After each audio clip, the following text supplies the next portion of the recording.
But with the time we have left in this conversation, I want to change the subject, but ever so slightly. Yeah. Because the real story last night, and I know this is going to speak to your spirit, it's going to speak to your soul, it's going to speak to that little boy from Akron, Ohio, from St. Vincent St. Mary's, that laid the foundation for LeBron James at St. Vincent St. Mary's. That's right. The story last night.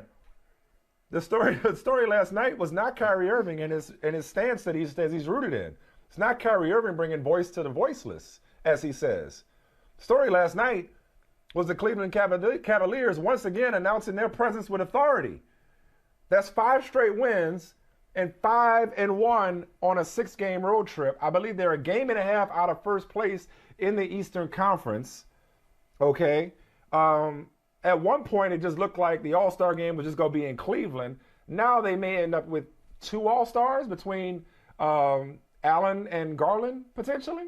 And I think it was nothing less than poetic and fitting that Kyrie Irving comes to town last night and Darius Garland once again shows his own star power, that he's ready to take, the changing of the guard, if you will, that he's ready to take the reins in Cleveland. This is a team that's dealt with its own, and don't talk about, they didn't have Kevin Durant last night. They still had Kyrie Irving and they still had James Harden.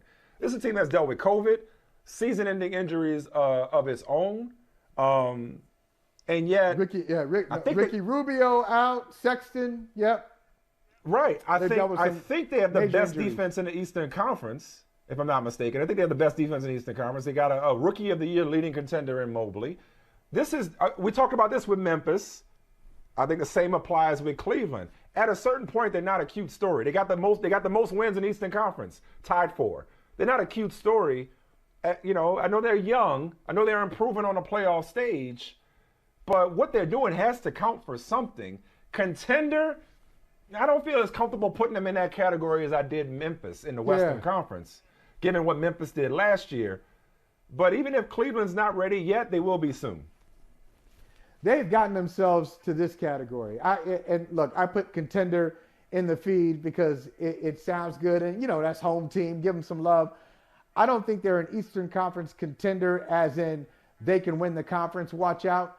But they have gotten themselves to the tough out category. Imagine, at the beginning of the season, I don't know if the Cavaliers saw themselves this way when the 2021-22 season started, that we'll get into the playoffs and we'll be a tough out for somebody. I certainly didn't, and I know you didn't. Yeah. Jared Allen, right there, has been great for them. Mobley has been great. Kevin Love. Remember, they were ready to just get him out of there. Yeah. Kevin Love last year, he's not even into the game. Can you trade that contract? Will anybody take that contract? He has adapted. Right. They've given Bickerstaff, he's already got a contract extension. I mean, they're feeling good about what they have in Cleveland, and rightfully so. I think all they're missing is, two things. One of them you can get just by living, that's experience. But they probably need a 3. They probably need just a reliable 3, a wing, another wing guy in the Eastern Conference who can do some damage every now and then. Maybe like a grown-up, let's call him, let's create him right now. A grown-up, slightly more talented Jay Crowder type. I know they had Jay Crowder once upon a time, but a Jay Crowder type in Cleveland, just like a glue guy who can do some damage. Yeah, I'm impressed with them. They are not they're beyond a cute story.